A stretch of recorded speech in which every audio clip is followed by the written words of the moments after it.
이 세 가지 절기 중에 하나님이 우리를 택하실 것인데 왜 이 세 가지 가운데 특히 유독하게 오순절이냐 하는 말입니다.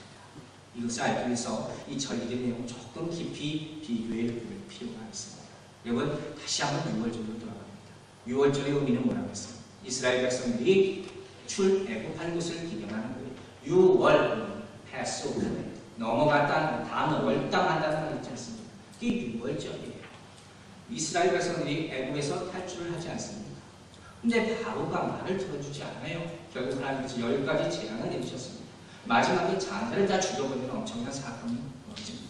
그런데 특별히 하나님께서는 하나님의 백성을 택하고 사랑하셔서 그들을 죽이기를 원하지 않으셨어요. 그래서 그 전날 밤에 미리 양의 피를 대문에 발라놓으라 이스라엘 백성들에게 전사를 통해서 명하십니다. 죽음의 신이 그 자리를 지나가면서 그 피가 발라진 것을 보면 6월 했다, 지나갔다. 그래서 6월절입니다. 이것을 생각하면서 이스라엘 백성들은 내가 어려웠던 때를 기억하는 거죠. 그러면서 이 일주일의 절기 동안에는 쓴나무만 먹습니다. 그 어려움을 기억하자는 취지에서 이 절기를 지내는 거예요. 그러니까 이 유대인들에게 좀 어려운 절기입니다. 할 수 없이 지내야 되는 절기 있을 수도 있습니다. 자, 그럼 장막절은 어떤 의미가 있습니까? 아까 말씀드린 장막절이라는 것은 이스라엘 백성들이 광야 40년 동안 지내면서 장막에서 살았잖아요.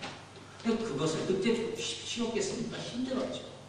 그 사막의 모래바람이 불고 힘든 가운데서 맨날 장막 치고 걷고 치고 걷고 맨날 이걸 해야 되니까 얼마나 어렵겠습니까? 그 고난의 시간들을 기억하면서 또 일주일 동안 특별히 그렇게 천막을 쳐갖고 지내는 거예요. 정말 그렇게 지내야지 온전한 유대인이라 그러면 생각하고 그 절기를 지키고 있었다는 거예요.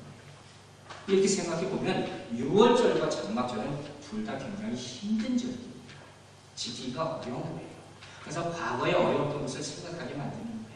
그러나 이 두 절기에 비해서 오늘 말하는 오순절은 굉장히 즐거운 날입니다. 기쁜 날이에요. 그럼 오순절은 어떤 날이라고 했어요? 첫 번째 수확을 하는 것을 기쁘게 기념하는 날이에요. 그래서 이 날이 되면 하나님께 감사하고 찬송하고 이렇게 막 기쁘게 놀고 막 이렇게 지내는 그 날이 바로 오순절이라는 거예요. 여러분 생각해 보세요.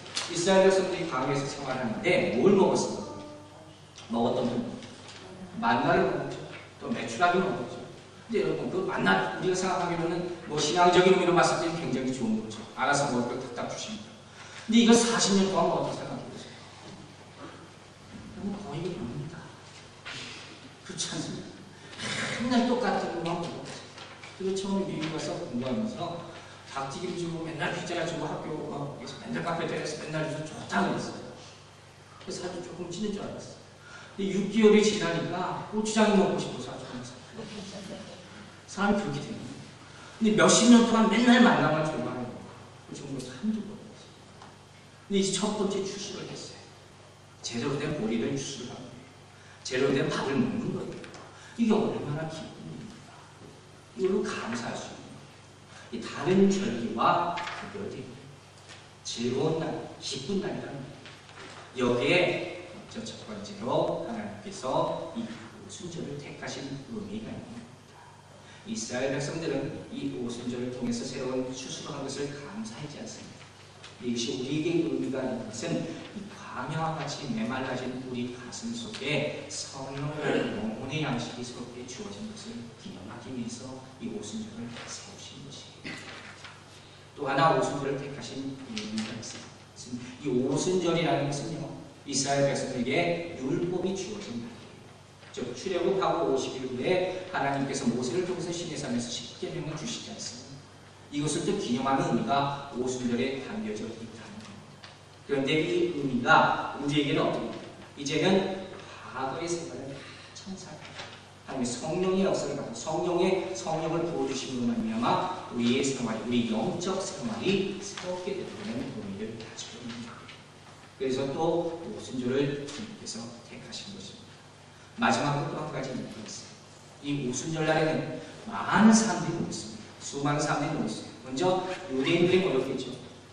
또 유대인들 가운데 다이아스포라로 흩어진 사람이 있어요. 전 세계로 흩어진 사람들이 이 오순절이 되면 다시 예루살렘으로 다 모여듭니다. 거기다가 이방인인데 유대교로 개종한 사람들이 또 있어요. 이 사람들까지 예루살렘 성전으로 나오거든요. 그러니까 그야말로 정말 큰 축제가 행사가 이루어진 날이 바로 이날이란 말이에요. 가장 많은 사람들이 모일 수 있는 것, 또 세상에 소문나는 때, 이때를 주님께서 보시고 오순절 성령 강림하기로 결정하셨다는 것입니다. 이해하겠습니다. 교회의 태동이라는 것은요, 우리 기독교 역사의 한 획을 긋는 사건이라는 것입니다.